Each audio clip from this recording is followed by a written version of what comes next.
ਸਲੀਬ ਤੇ ਪੰਜਵਾਂ ਕਲਮਾ, ਮੈਂ ਪਿਆਸਾ ਵਾਂ।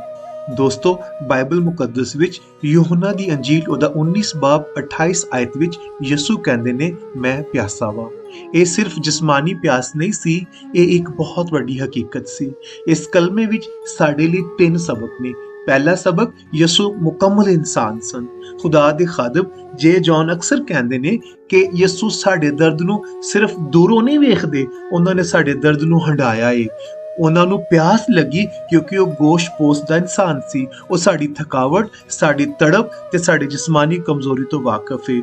ਉਹ ਤੁਹਾਡਾ ਹਾਲ ਸਮਝਦਾ ਏ। ਦੂਜਾ ਸਬਕ, ਰੂਹਾਨੀ ਪਿਆਸ ਤੇ ਸਾਡੀ ਨਿਜਾਤ।